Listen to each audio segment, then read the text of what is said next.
Vamos a terminar con la parte de control prenatal, cuidados de enfermería. ¿Se escucha bien? Sí, Arranco. profe. Volvemos nuevamente a la definición. Es el conjunto de acciones y procedimientos periódicos y sistemáticos destinados a tres cosas. Pregunta de examen: prevención, diagnóstico y tratamiento. Las visitas programadas tienden a vigilar la evolución de todo el embarazo y preparar a esa mamá para el parto y la crianza de su bebé. Tengan en cuenta que la periodicidad mínima son 5 visitas en todo su embarazo. Si no tiene factores de riesgos altos, sino si es un embarazo de alto riesgo, el Ministerio de Salud y la Organización Mundial de la Salud recomiendan 12 visitas, están en la presentación de la clase pasada. Tengan en cuenta que el embarazo no dura 9 meses, sino que son 1000 días los que vamos a contar desde la concepción hasta el primer año de vida. Hay que tener en cuenta que los primeros 90 días la mujer empieza a adaptarse a su nuevo cuerpo y a un estilo de vida nuevo, que por supuesto tiene que ser saludable. Acá les puse un diagnóstico de enfermería, todavía no toqué Nanda para que después nos pongamos de acuerdo posterior al examen, cómo vamos a trabajar Nanda.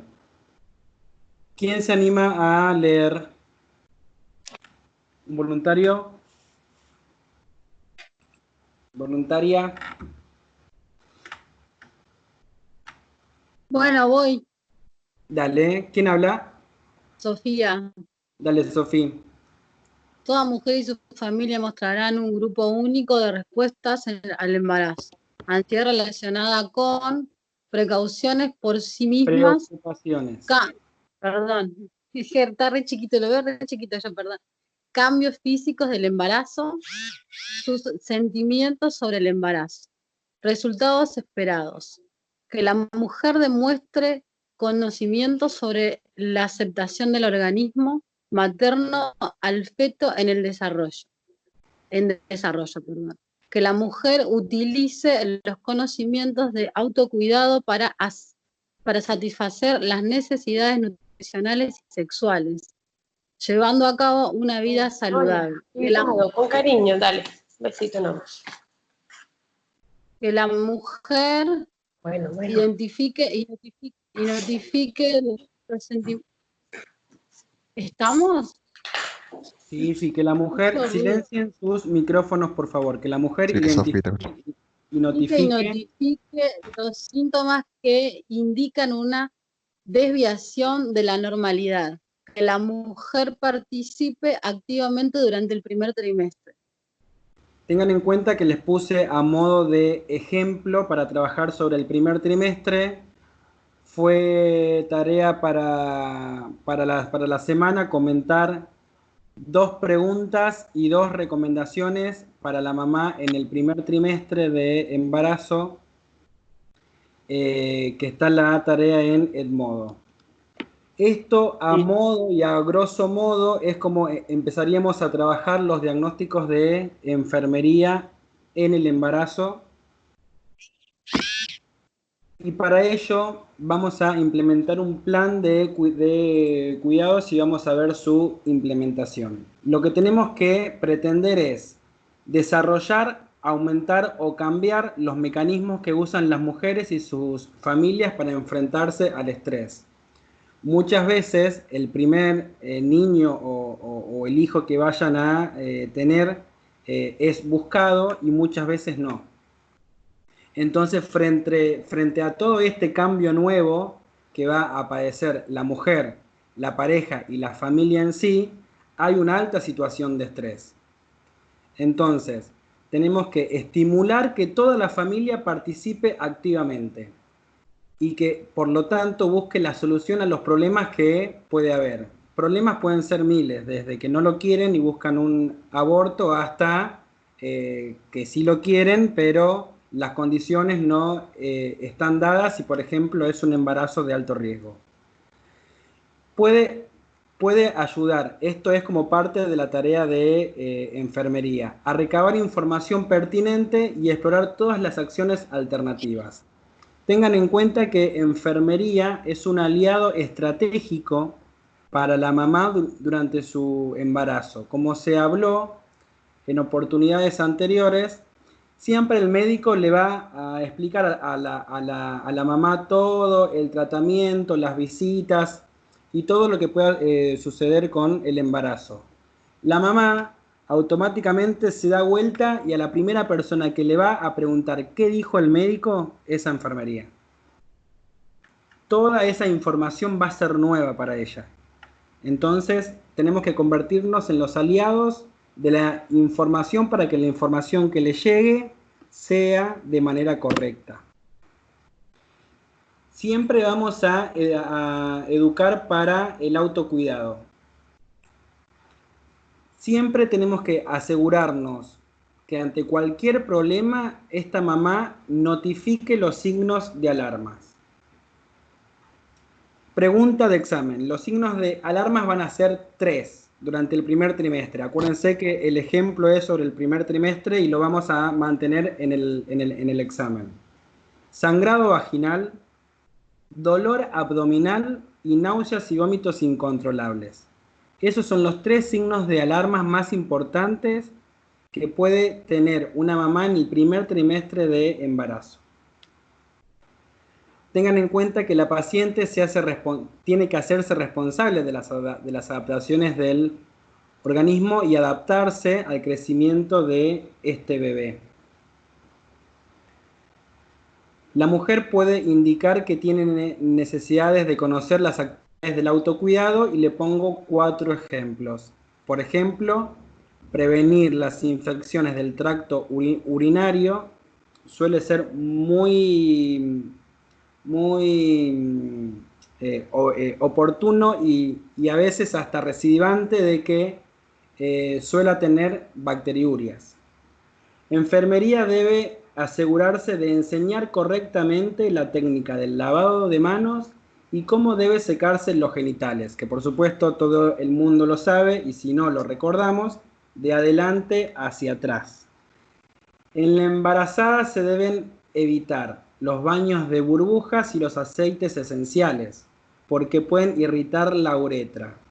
Vamos a recomendar que utilice ropa interior de algodón, evitar los pantalones apretados. Vamos a favorecer el consumo de agua por como mínimo 10 vasos de agua al día. Debe saber que si la orina tiene aspecto oscuro y olor fuerte, tiene que aumentar la ingesta de líquido. Todas estas recomendaciones son las típicas que tiene que dar enfermería. El consumo de yogur y leche con bacilos acidófilos pueden ayudar a prevenir las infecciones del tracto urinario y de la vagina. Debemos indicar que no ignore la urgencia urinaria. Si tiene ganas de hacer pis, que deje todo lo que está haciendo y que vaya al baño. Debido a que si aumenta el tiempo de retención urinaria, el tiempo de permanencia de las bacterias en el interior de la vejiga va a ser mayor.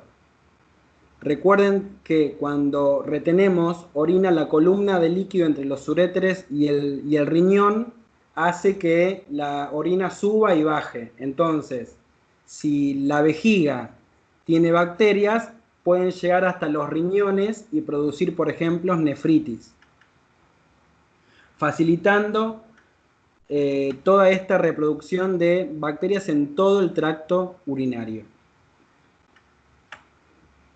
También hablamos la clase pasada de los ejercicios de Kegel. Les pasé un videíto que es este. A ver si lo podemos escuchar.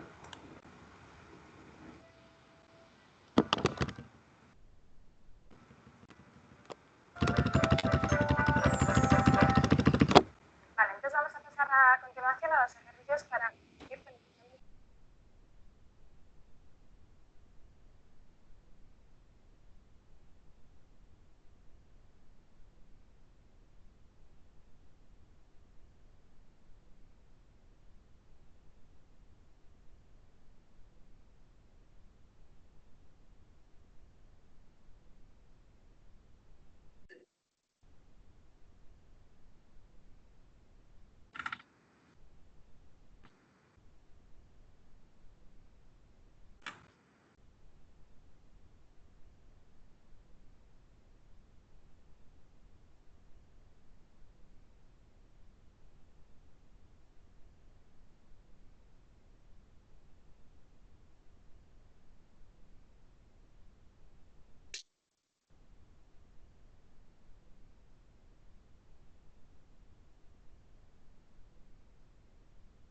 Ese ejercicio tiende a abrir el canal de parto. ¿Tiende a qué, perdón, dijo? A fortalecer el canal de parto. Ah, ok.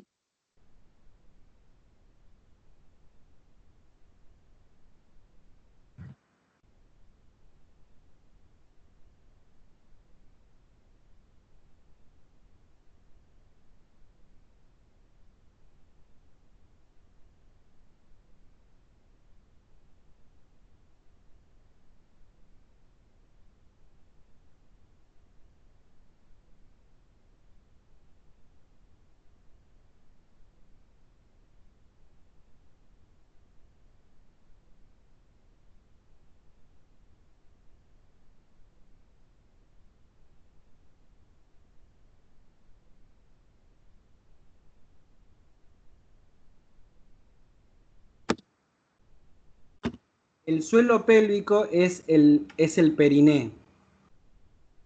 Eso lo vimos en la clase de anatomía.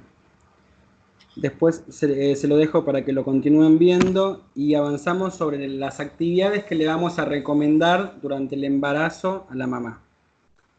Tengan en cuenta que no es necesario que deje de trabajar, sino que depende de la relación laboral que tenga nuestra mamá. Se le suele recomendar tareas livianas. Para las que ya estuvieron alguna vez embarazada, saben de lo que estoy hablando. Tengan en cuenta que la discriminación de las mujeres por estar embarazadas es ilegal. Siempre hay que tener en cuenta los embarazos de alto riesgo, que suelen dejar de trabajar mucho tiempo antes del parto. También vamos a recomendar las actividades físicas como caminatas, yoga, las clases de preparto. La natación también está permitida durante el embarazo, lo que sí se desaconseja es el buceo por los cambios de las presiones que pueden afectarle al desarrollo fetal. La actividad física produce sensación de bienestar, mejora la circulación, promueve la relajación y contrarresta el aburrimiento. Los ejercicios ayudan sobre todo a aliviar los dolores lumbares. ¿Por qué? Porque en el segundo trimestre, cuando el bebé que ya está todo formado aumenta de peso, ese peso va a recaer sobre la columna lumbar. Para el descanso vamos a recomendar el decúbito lateral izquierdo. ¿Por qué? Porque promueve la perfusión uterina y la oxigenación al eliminar la presión del feto sobre. Por ahí pasa dos arterias importantes, por abajo del feto a la altura de la columna vertebral. La vena cava y la aorta descendente. Entonces, si favorecemos el decúbito lateral izquierdo, ese feto no va a presionar sobre esta vena y sobre esta arteria. También vamos a favorecer el drenaje venoso de esta forma y evitar sobre todo el dolor de las piernas, los edemas y las varices. También vamos a favorecer la meditación para liberar tensión y que esta meditación consciente reduzca el estrés.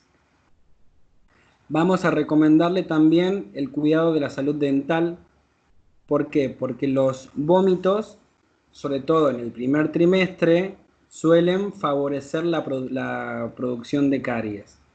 Y la pérdida de calcio debido a que el cuerpo lo que va a hacer es tender todo el calcio que entre al organismo de la mamá, se lo va a mandar al bebé porque necesita fortalecer los huesos de ese feto que está creciendo.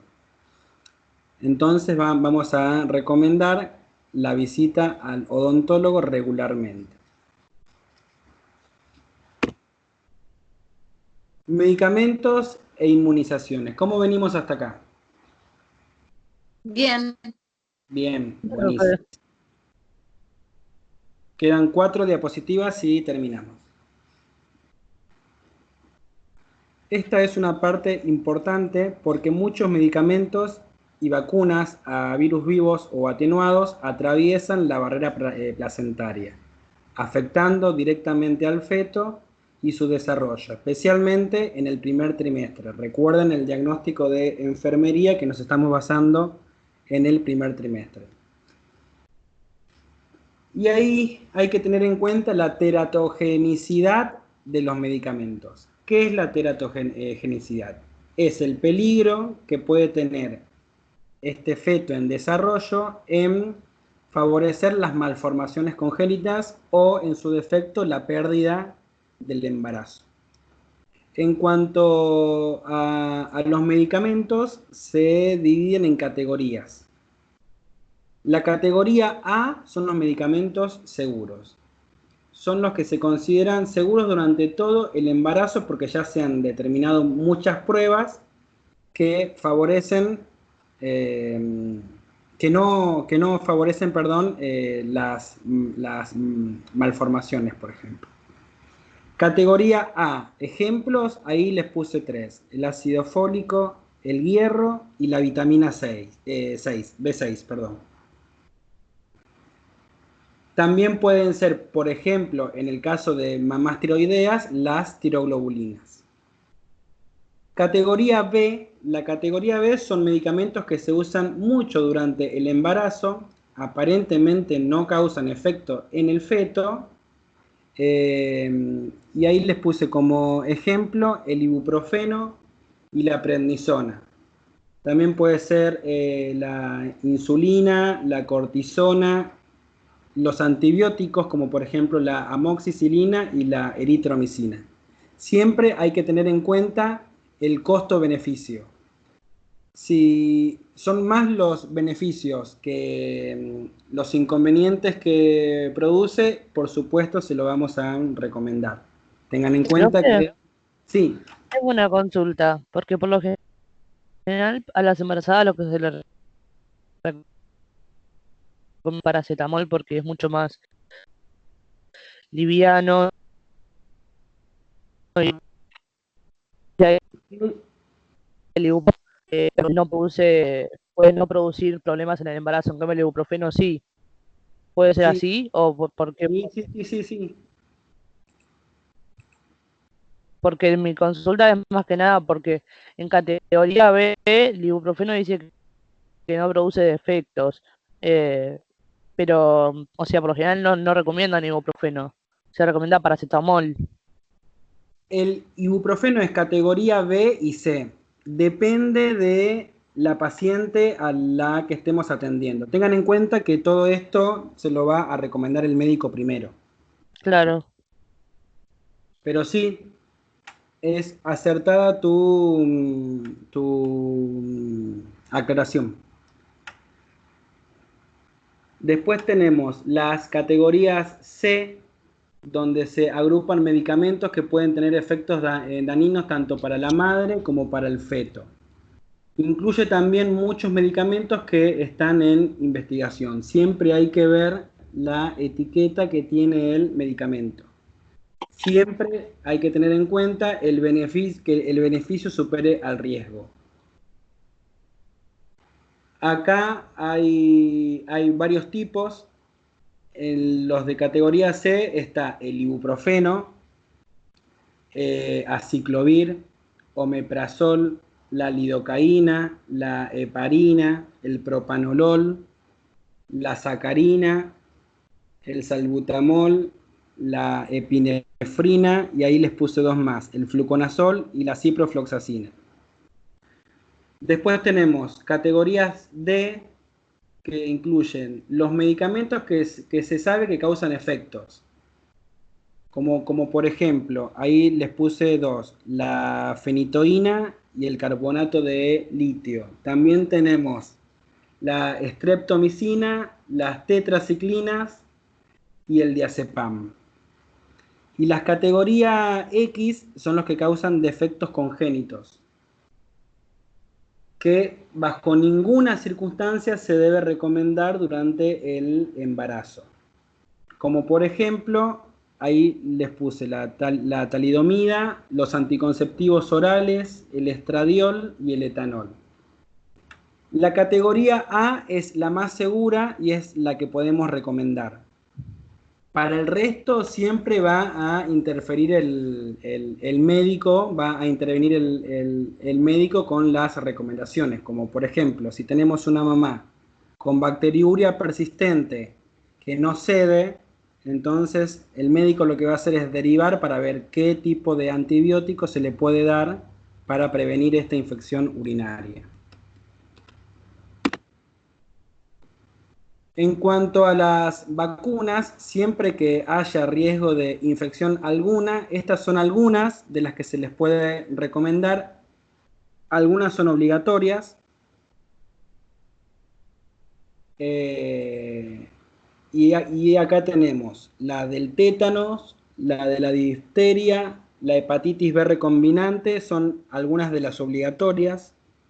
Después tenemos contra la rabia, sarampión, parotiditis, varicela, gripe y neumococo. La de la gripe y el neumococo también se suelen recomendar en pacientes, sobre todo en épocas en donde la gripe es de circulación comunitaria.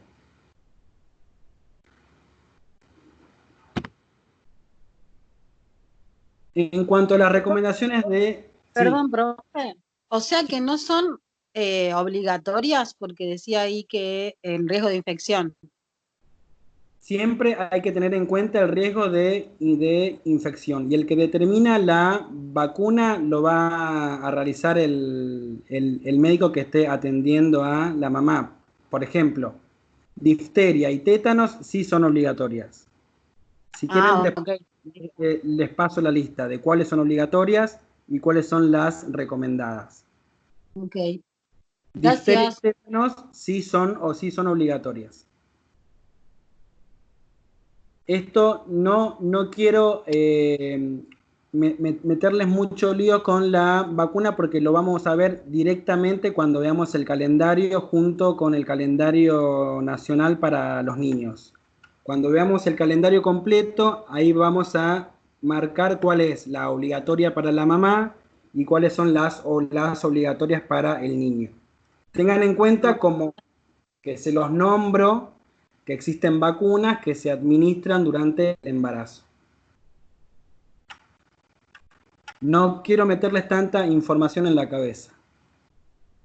En cuanto a las recomendaciones de los medicamentos, siempre vamos a considerar la posibilidad del embarazo en toda mujer fértil. Antes de que el médico recomiende alguna medicación, si la mujer es fértil, les van a preguntar si está embarazada. Siempre se trata en el embarazo prescribir solo si es necesario. Una tarea muy importante de enfermería es luchar contra la automedicación y los hábitos tóxicos. Bueno, me duele la cabeza, me tomo un paracetamol. Tengo infección o me duele la garganta, ya me tomo una amoxicilina. No. Siempre tenemos que ver si es necesario y para qué es. Sobre todo con los antibióticos. ¿Por qué? Porque si es un virus, el antibiótico no va a tener efecto. Y los virus son autolimitantes. Duran entre 5 y 7 días y después se cortan. No considerar inocuo ningún medicamento. Todos los medicamentos afectan de alguna manera u otra. Siempre vamos a valorar el binomio riesgo-beneficio. En cuanto a la elección de los fármacos, siempre se va a tender a elegir los más conocidos y los más seguros, como los de categoría A. Siempre vamos a evitar los fármacos recién comercializados y que estén en investigación, utilizar la menor dosis eficaz, y otra tarea importante de enfermería es educar a la embarazada en cuanto al miedo y a la superstición. ¿Por qué? Porque suele suceder que la mamá, para proteger su feto, no quiera ingerir cierta medicación que es necesaria. Por ejemplo, en las embarazadas que tienen dolor, hay que tener cuidado con los AINES, con los no esteroides. El paracetamol se asocia, por ejemplo, con abortos recurrentes. En las embarazadas con infección bacteriana, por ejemplo, en las que hayan dado sífilis positiva, costo-beneficio, tenemos que atacar el virus de la sífilis, entonces se le va a recomendar penicilina. En cuanto a, por ejemplo, a las embarazadas con VIH positivo, suelen utilizar antirretrovirales, y hay que tener en cuenta que si ya venía con retrovirales, durante el primer trimestre se lo suelen suspender. El retroviral más usado es la acidobudina. Se le suele suspender, ¿por qué? Porque en el primer trimestre ocurre la organogénesis. Entonces, para evitar la alteración del crecimiento de los órganos, se le suele suspender para después retomarlo en el segundo y tercer trimestre. ¿Qué ocurre si no lo toman? Bueno, entre el 15 y el 20% de los niños expuestos a esta infección contraen VIH fetal durante el embarazo materno.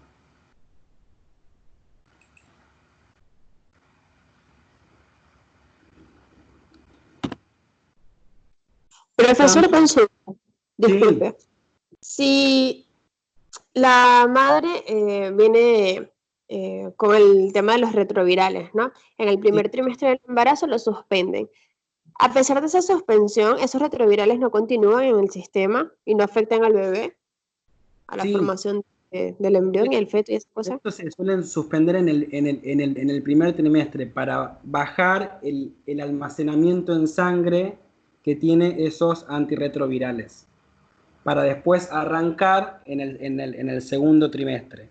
Eso pero es para disminuye que ya tienen la toxicidad en el cuerpo, ¿no? ¿Cómo? A pesar de que con la suspensión en el primer trimestre, igual ya tiene una toxicidad en el cuerpo que pudiese afectar igual al bebé. Totalmente. Por eso se recomienda para las mamás que tienen, para las pacientes que tienen VIH y tienden o desean tener un hijo, optar por la planificación familiar. ¿Por qué? Porque podemos comenzar desde mucho tiempo antes con la suspensión para no afectar directamente a ese bebé.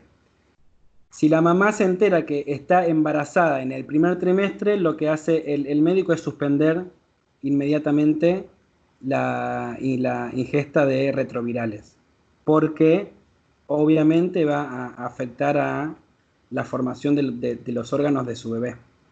Es correcta tu aclaración también. ¿Quién habló?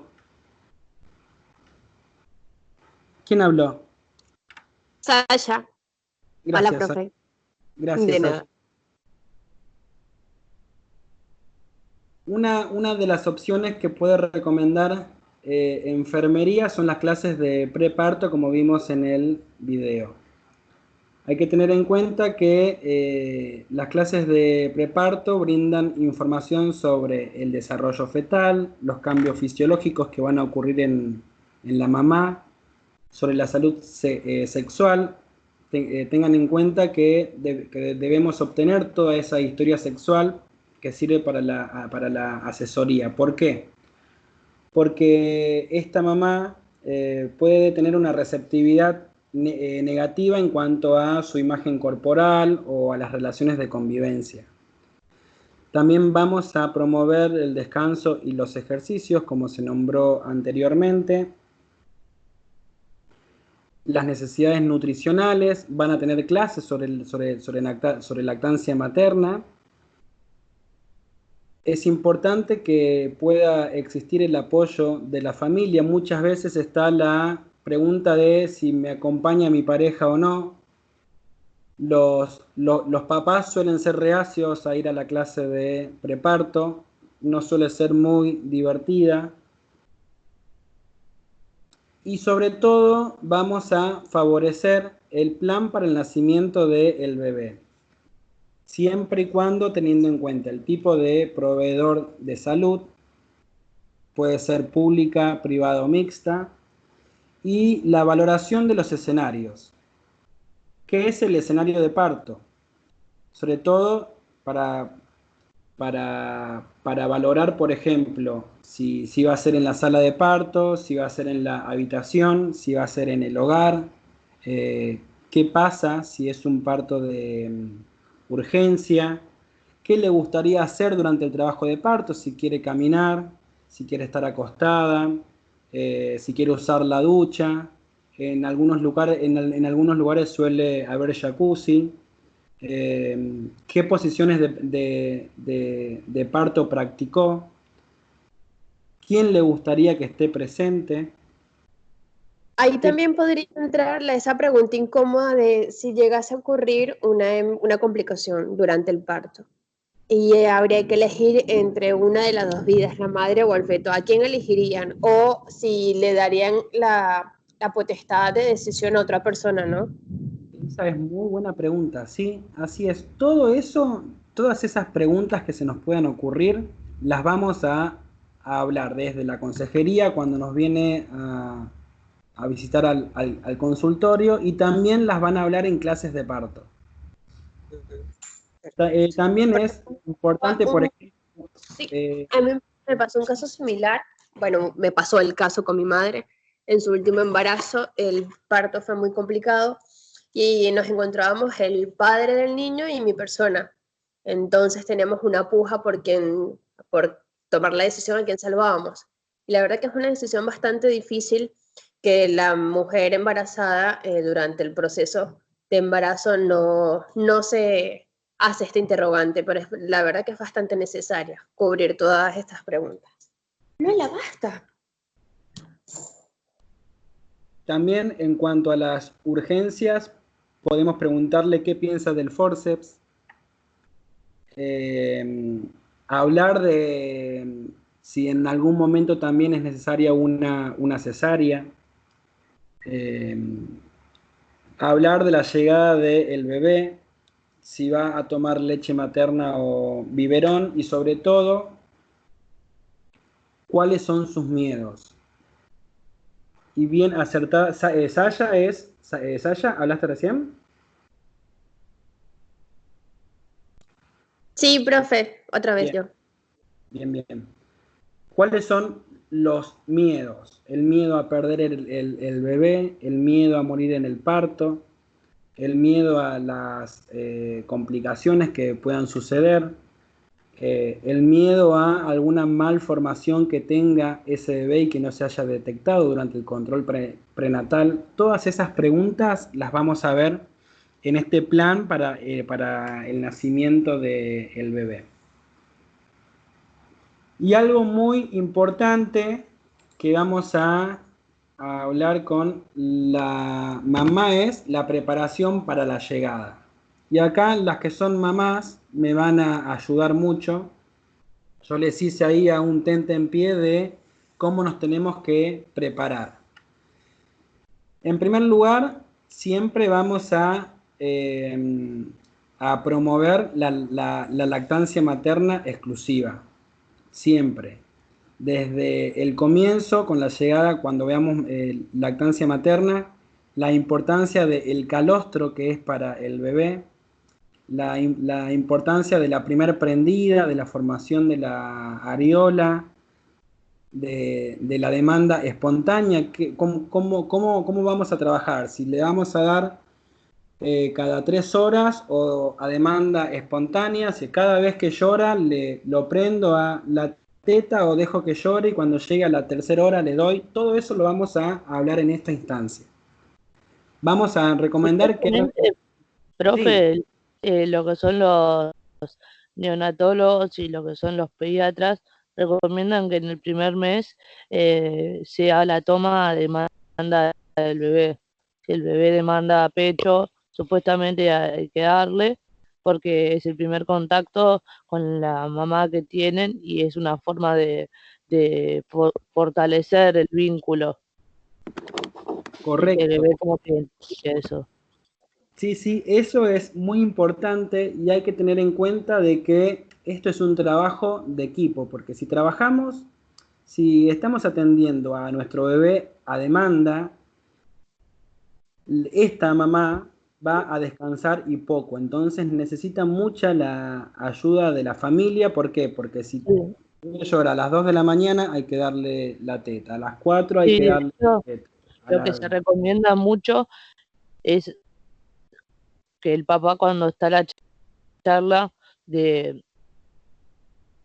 último en fundación hospitalaria, que se encarga de la madre y ellos fomentan mucho de que tiene solo si de la familia la libre demanda del bebé, para que pueda encargarse solamente del bebé, y cuando a medida que vaya pasando el tiempo, si la mamá trabaja y eso, se van cambiando las rutinas dependiendo la situación de cada familia.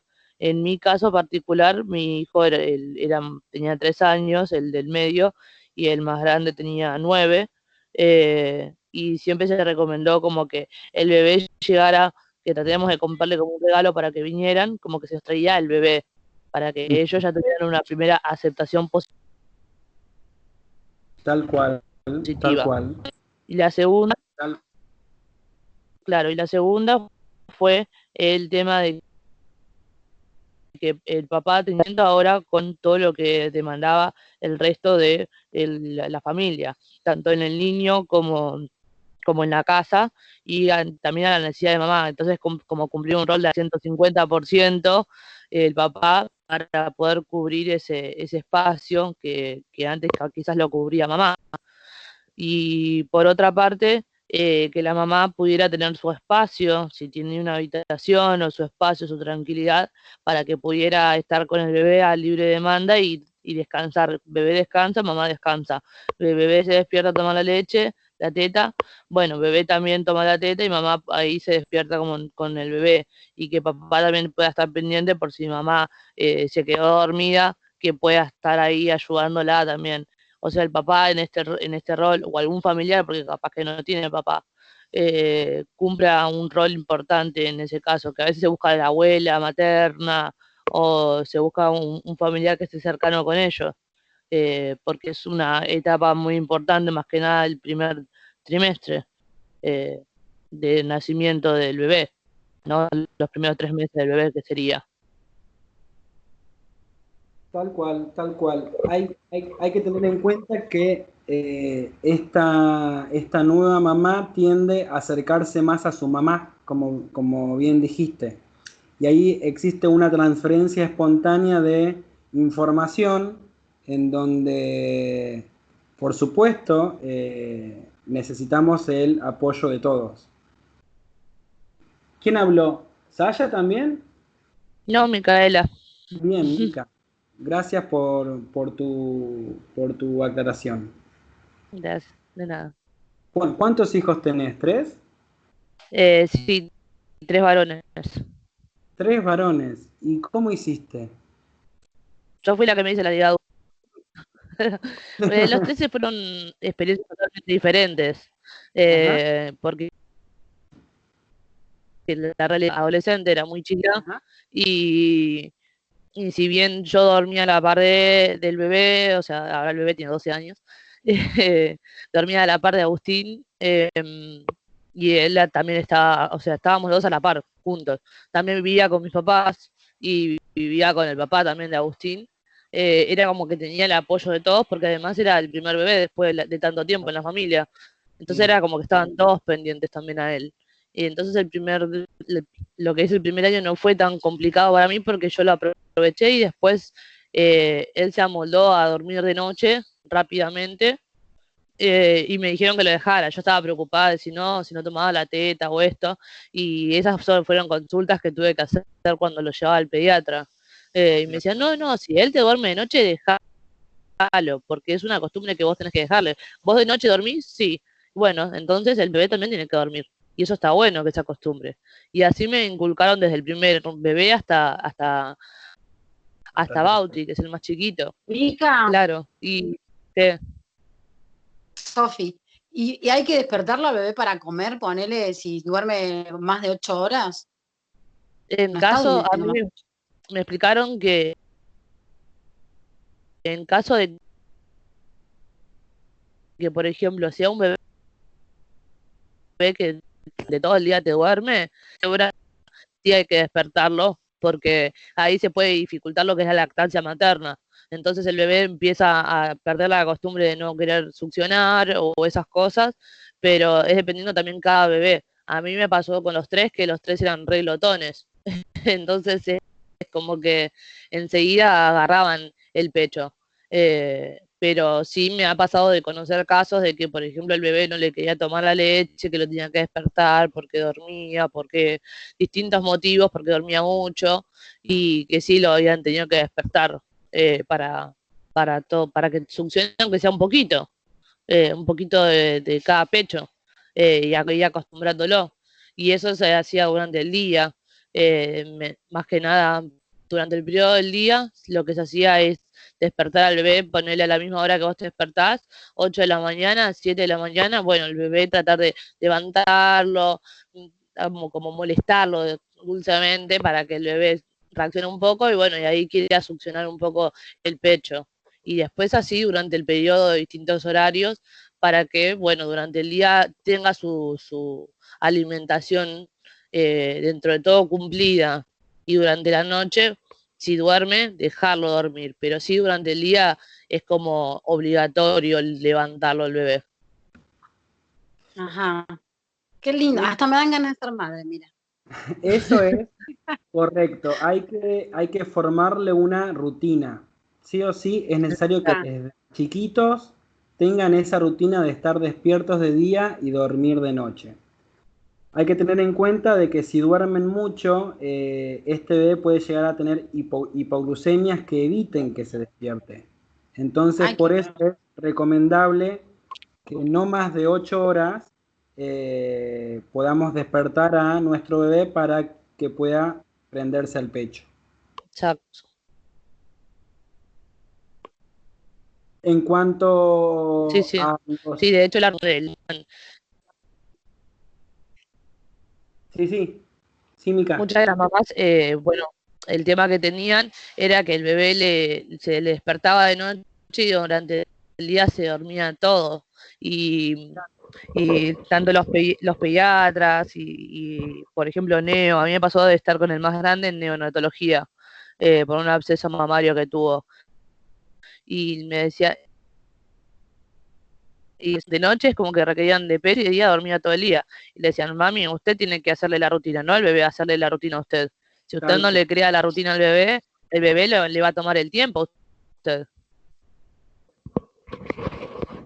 El tema es de que si el bebé nos toma el tiempo, la mamá no descansa correctamente.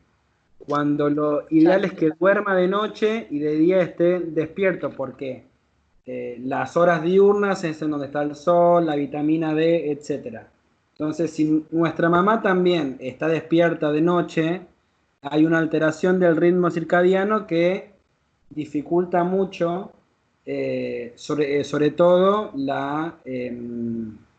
que la prolactina trabaje y secrete más leche. Entonces, puede que esta alteración del ritmo circadiano que tiene nuestra mamá favorezca el corte de la lactancia materna, que es algo que queremos evitar. Claro, porque más que nada eso se produce mediante lo que es la saliva del bebé, y eso hace que el pecho produce leche según la necesidad del bebé, o sea, cada cuánto succiona, y ya es como que Claro. el ciclo materno ya solo lo va produciendo a la cantidad del bebé. La próxima clase es lactancia materna y vamos a ver cuál es la función de la día del bebé con su mamá y la función de la succión que tiene este bebé en el pecho materno y cómo favorece la producción de leche materna. Correcto.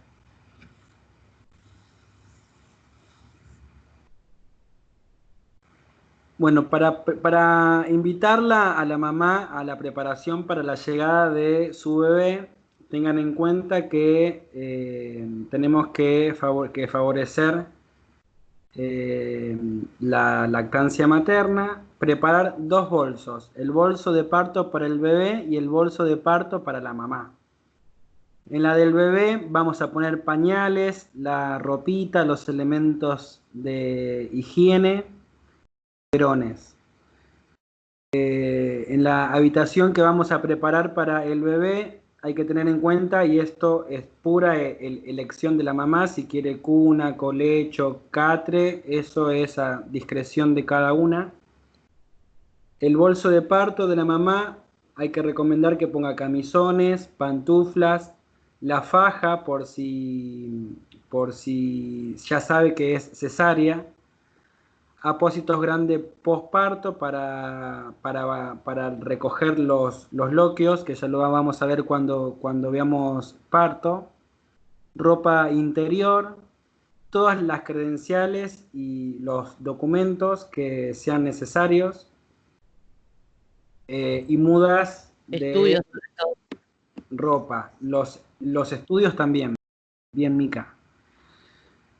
Hay que tener en cuenta, y esto lo vamos a hablar con el lugar con la institución en donde se vayan a atender, cuáles son los requisitos para el ingreso. Chequear siempre la ruta más rápida en caso de emergencia, cómo llegar, en qué transporte vamos, si vamos en transporte público, si vamos en taxi, si tenemos vehículo. Chequear todo eso vamos a llevar. En caso de que Profe, haya... Sí, perdón, Sofía, sí, ¿son Sofi. necesarios los prequirúrgicos por más que sepamos que no vamos a cesárea? Siempre, Son Siempre. obligatorios. Sí, sí, sí, sí. porque no se puede, si en el momento de parto, ponerle que el Claro, bebé se dio último momento, pero claro. empezaste con un trabajo de parto, o no sé, hubo un problema en el medio del parto, o sea, ponerle la mamá se desmayó, se Sí. descompensó, hay que ir urgente a cirugía, los prequirúrgicos tienen que estar siempre porque se tiene que saber Todo tiene que la mamá. estar disponible. Sí, sí. Siempre hay que ser Ok. precavido a la hora Ya, del parto, por eso es que se manda siempre el prequirúrgico, por si las dudas. Todo esto hay que tener en cuenta, hay que hablarlo en la planeación para la llegada del bebé. Que no nos ocurra que estamos en la sala de parto y nos piden las ecografías y las tenemos en casa. En caso de que ocurra alguna urgencia, chequear cuál es la institución más cercana. Tengan en cuenta que no hay omisión de atención. Si es necesario y acercarnos a la más cercana, nos tienen que atender sí o sí, es obligación. Vamos a trabajar sobre todo con la mamá el trabajo de parto, por eso es importante recomendarles las clases de parto, porque puede durar hasta 48 horas. Mica, tus trabajos de parto, ¿cuánto duraron? Eh, todos duraban menos el primero fue inducido, Sí. pero pero los segundos fueron cronogramados. O sea, el trabajo de 12 horas, en realidad de 24, se cumplió correctamente.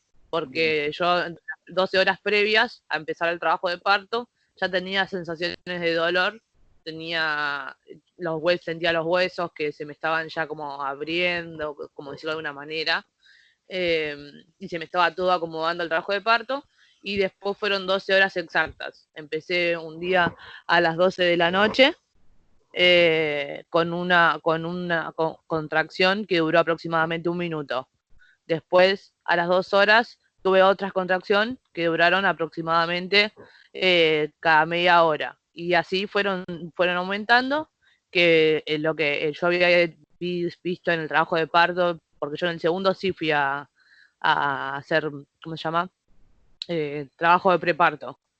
Y que son cronogramadas. Y bueno, y se cumplió tal cual. Y por último, ya cuando me di cuenta que estaba llegando al trabajo de parto, estaban cada 20 minutos, y cuando fueron cada 15, cada 10 minutos, ya me fui a la guardia.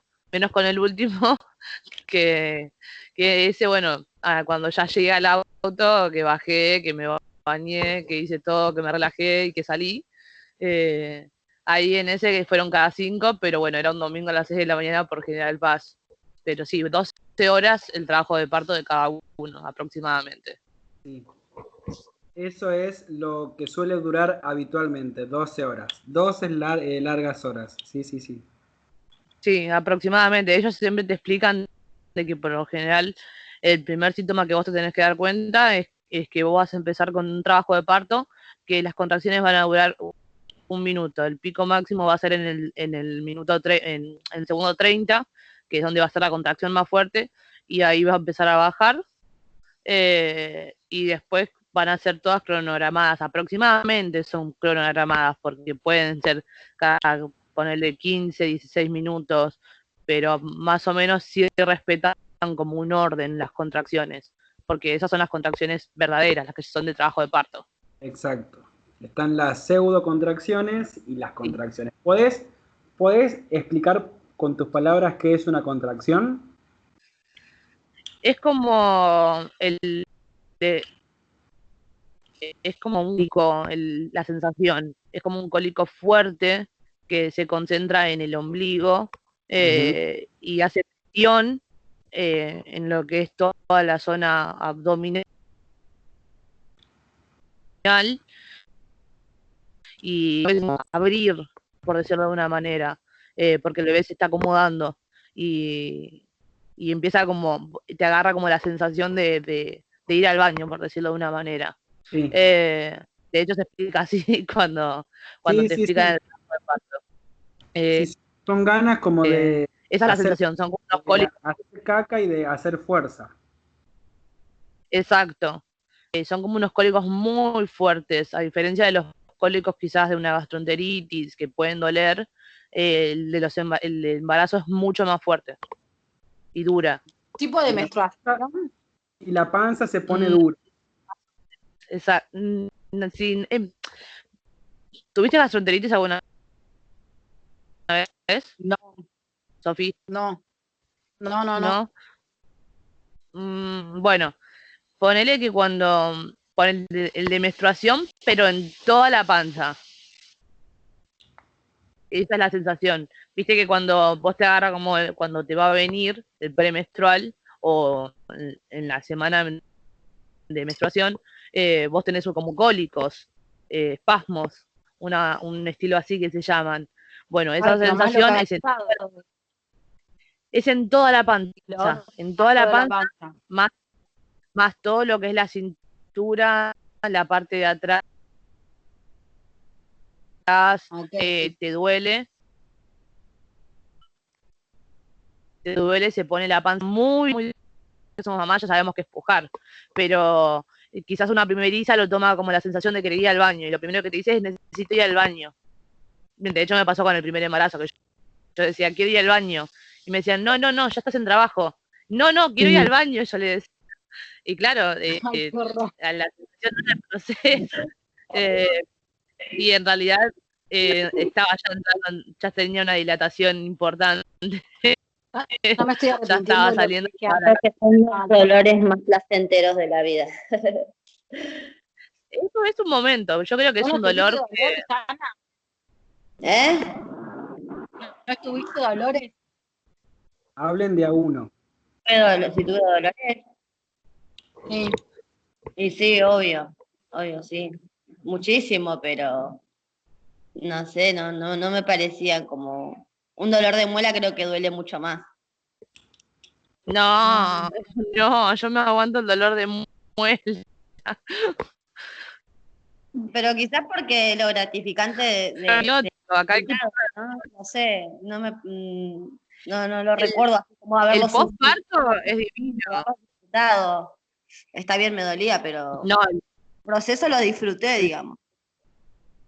el postparto es divino, porque No, después no. que salió ya está, el dolor se pasó, sale la placenta, sale todo el resto, después te acomodas y bueno, dependiendo cada sanatorio o clínica, dependiendo de dónde se tenga el bebé, o tenés que esperar que te lleven al bebé, dependiendo. Sí, Hoy mucho es el tema de que mamá sale de sala de parto, el bebé también se va con la mamá. Es lo que se usa muy más que nada por el tema de la vinculación de mamá-bebé, porque se está mucho el tema de promocionando esto de que tiene que la mamá y el bebé tienen que tener el primer contacto y lo más posible.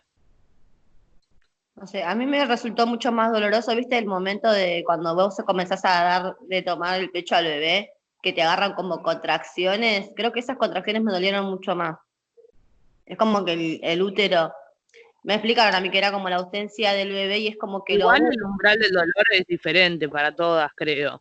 Yo tengo una amiga que me dijo, estuve en trabajo de parto parece que 12 horas y nunca me enteré. Es más, llegué a parir a Mía, me dice, y en dos pujes Mía salió. ¿Y te dolió? No. O sea, Sí, el hay umbral mujeres. del dolor es muy diferente. Sí, seguro.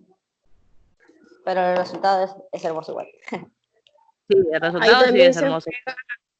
el umbral del dolor, sino también el ensanchamiento que tengan en el momento del canal, por donde sale el bebé, el tamaño de las caderas. Hay otros factores que también influyen en la cantidad de dolor que puedan sentir en ese momento. Exacto. Aparte la edad de la persona, el tamaño, la contextura física. Mi cuñada, por ejemplo, cuando tuvo a mi sobrino, ella tiene... Bueno, mi cuñada cuando tuvo a mi sobrino, ella es hiper flaquita era. Y la desgarró y los médicos no se dieron cuenta. Ella tenía mucho dolor y tenía una hemorragia continua y le dieron el alta así, pasaron 3 días del alta y se desmayó porque ella no paraba las hemorragias. Tuvieron que volver a guardia y le tuvieron que descoser todo lo que le habían cosido y volverla a coser para que cerrara bien todas las heridas porque tenía internas y externas. Pero bueno, era una contextura muy flaquita, era como Saya, ponele, de flaquita. Y yo no, a mí me pasó con el último, que me subió mucho la presión y me tuvieron que aplicar antibióticos, me tuvieron que poner oxígeno, pero porque no se dieron cuenta que Bauti era muy grande, que pesaba 4 kilos 300, porque la última ecografía había pasado 2 semanas y yo recién al otro día tenía la ecografía. Entonces, después me preguntaban, ¿estás bien? ¿Estás bien? ¿Sentís dolor? ¿Sentís esto? Me hacían distintas preguntas porque habían quedado asustados porque no sabían que pesaba tanto. Pero bueno, cada contextura es diferente y cada umbral de los dolores en cada mujer es diferente y cada trabajo de parto también es diferente porque hay muchas mujeres que les llevan como una semana, me han contado a veces. No sé cómo sería una semana con trabajo de parto. No sé tanto si una semana, pero 48 horas sí. Sí, eso es más factible. Quizás antes son contracciones más espaciadas, pero el trabajo de parto arranca con contracciones mucho más seguidas hasta la hora propia de el parto. Pero Claro. sí, también hay que tener en cuenta de planificar el puerperio, como hablaron recién, esas contracciones que se sienten cuando están amamantando es porque el útero se está reduciendo y acomodando en el lugar en donde tiene que ocupar en el abdomen. Tienen un nombre también que ya lo vamos a ver. Pero sí, me encanta todo lo que comentaron. Gracias. De nada, profe. Para terminar los últimos tres puntitos, y esto Saya también, perdón, Mika también lo dijo, ¿quiénes se van a quedar con los demás niños cuando ocurra el parto en cuanto a si la familia tiene otros hijos? Hay que tener en cuenta también quiénes te van a visitar en la institución. Lo recomendable es que no te visite nadie para que nosotros como enfermeros lo que promovemos es que se favorezca el vínculo madre-hijo. Ya si empieza a llegar gente, siempre vamos a ser los malos de la película porque todo el tiempo vamos a estar sacando gente afuera porque hacen hablar a la mamá. Hay que tener en cuenta que en caso de que, por ejemplo, sea cesárea, el primer día no puede hablar porque se llena de gases. Entonces, lo recomendable es de que no visiten a nadie, de que no visiten a la mamá cuando tuvo su bebé. Y otra cosa para definir es quién va a ser el pediatra. Entre un montón de cosas por las que quedan definir también. ¿Alguna duda o consulta hasta acá? No, profe. Bueno, el examen entra hasta acá, hasta la llegada del parto. Vimos todo el embarazo, el desarrollo fetal hasta el parto, hasta que la mamá llega a preparto y comienza con las contracciones.